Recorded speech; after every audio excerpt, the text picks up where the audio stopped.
Hello and welcome to First Look, a Bible study looking ahead to the reading or readings for the coming Sunday. My name is Carl and it's really good to have you with us. As we begin our journey through Lent once again, today we're going to be exploring Matthew's account of Jesus' temptations and testing out in the wilderness. Before we dive into any of that, however, if you've not done so already, you might find it helpful to download the sheet that accompanies this study. The link for that can be found in the video description in YouTube.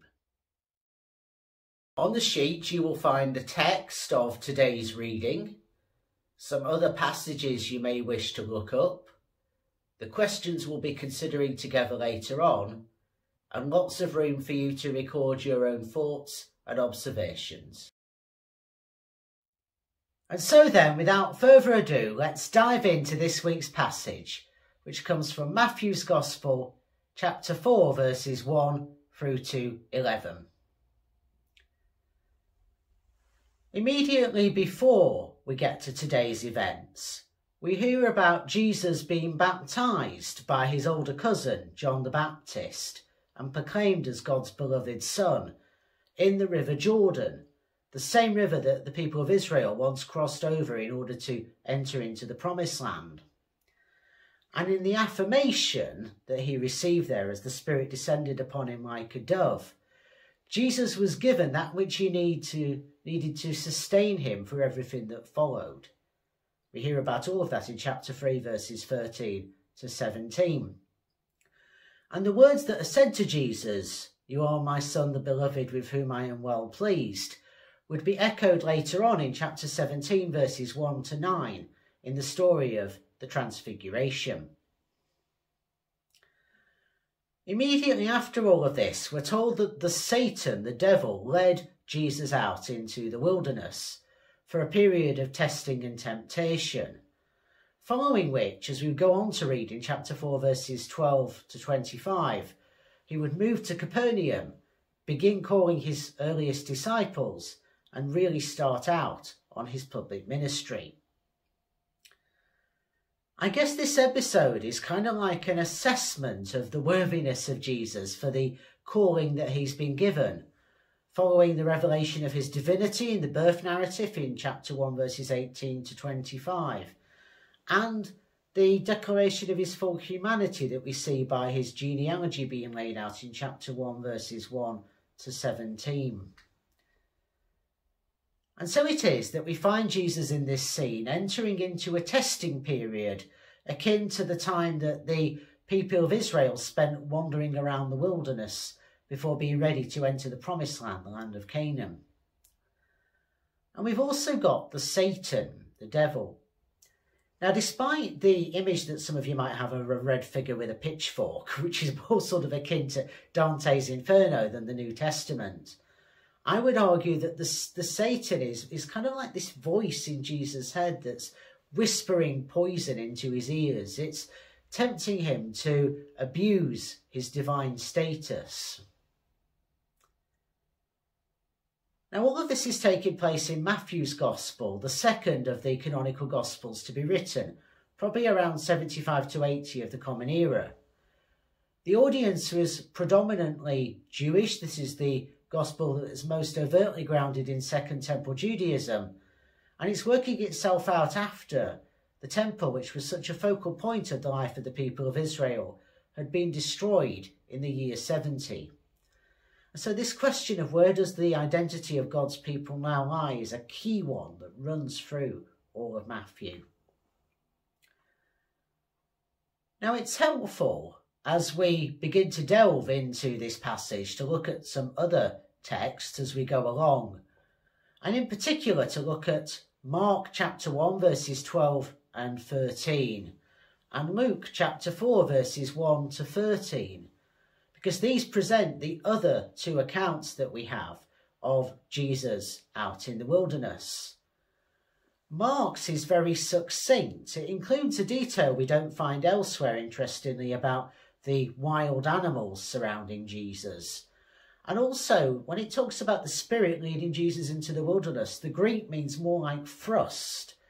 So there's a violence about Mark, which isn't so much picked up in Matthew. Luke's is fairly similar to Matthew, but there's more scriptural toing and froing. And as we'll see, the order of the second and the third temptations was switched round by Luke. Matthew's emphasis is a little different. In verse 1, the word that's translated as tested or tempted actually means both of these things in the Greek, and that's why you see some translations using one term and some using the other. Both are legitimate renderings. The term for the Satan, diabolos, is from the same root from which we get our word diabolical, and it can be translated as something like the evil one, the devil, the Satan. The wilderness was traditionally a place of preparation and a place of learning to trust in God.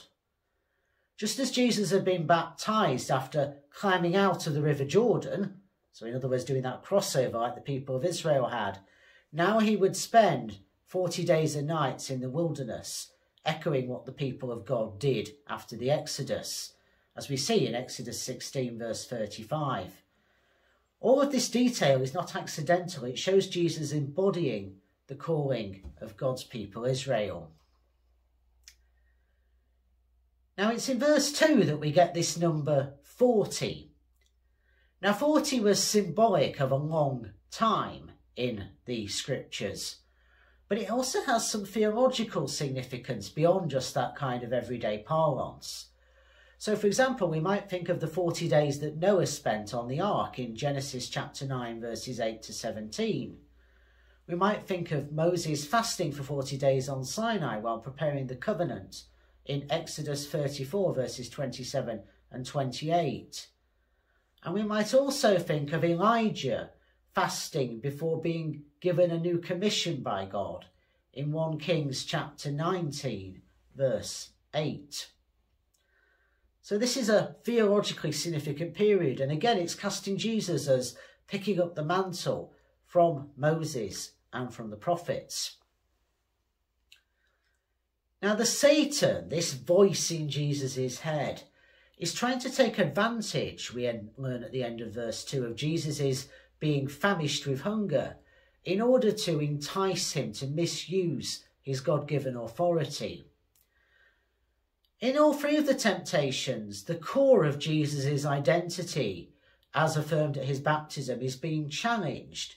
Note how they're all framed in terms of, if you are the Son of God, then... Now this was a title used in the Hebrew scriptures for kingship and divinity, but interestingly this term Son of God was also adopted by Roman emperors who wished to insist that they had divine status. So there's a lot loaded into the way these things are being set out for us. So now let's look at each of the three temptations in turn. In verses 3 and 4, we're told that the Satan appears and encourages Jesus to turn stones into bread in order to satisfy his physical hunger. There's something about an encouragement to grasp after domestic security by producing more than he could actually need. And there's also something here about being tempted to trust in his own personal abilities rather than truly depending upon God. Jesus responds by quoting from Deuteronomy chapter 8 verse 3 and talking about anthropos, human beings, not being able to exist by bread alone. And he thus affirms his full humanity and dependence upon God, something we'll see echoed again in chapter 6 verse 11. Although Jesus himself was hungry, later on we'll see him going out of his way to satisfy the hunger of others. So, as we see in Matthew, there are two examples, the feeding of the 5,000 in verses 17 to 21 of chapter 14, and later the feeding of the 4,000 in chapter 15 verses 33 to 38.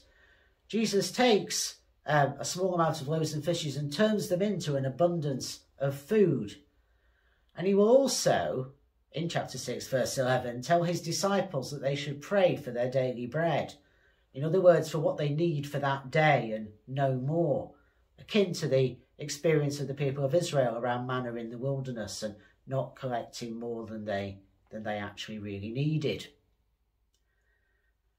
So, that's the first temptation, not abusing power and using what power he had for others. The second temptation is laid out in verses 5 to 7.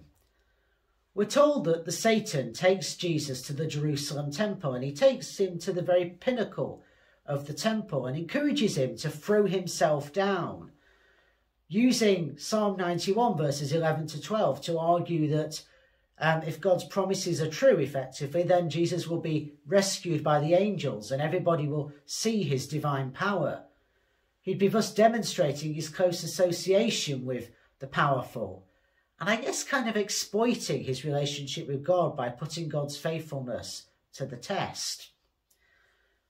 In rebuffing this stunt, which the Satan has falsely claimed, say, reflects God's promises, Jesus counterquotes from Deuteronomy chapter 6, verse 16, "Do not put the Lord your God to the test."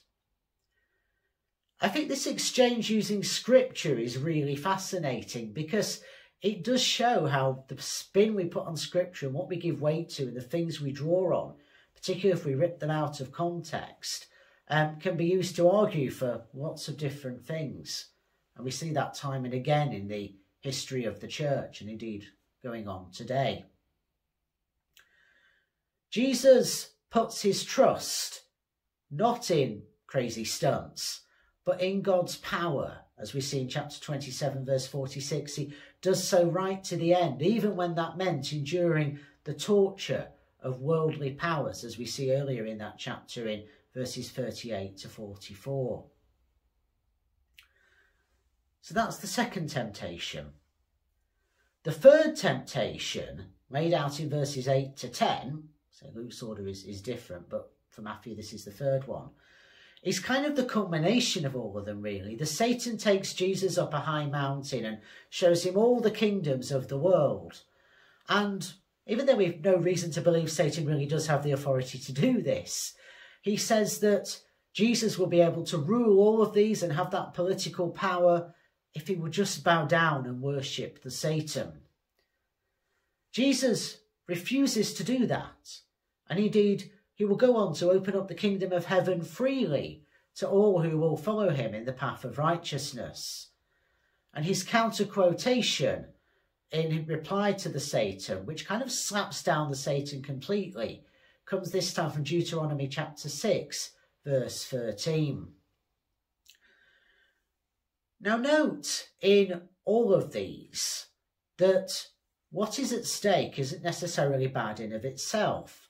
Obviously, having enough to eat isn't a bad thing, and Jesus will go on to talk about God's recognition of our need for our daily bread.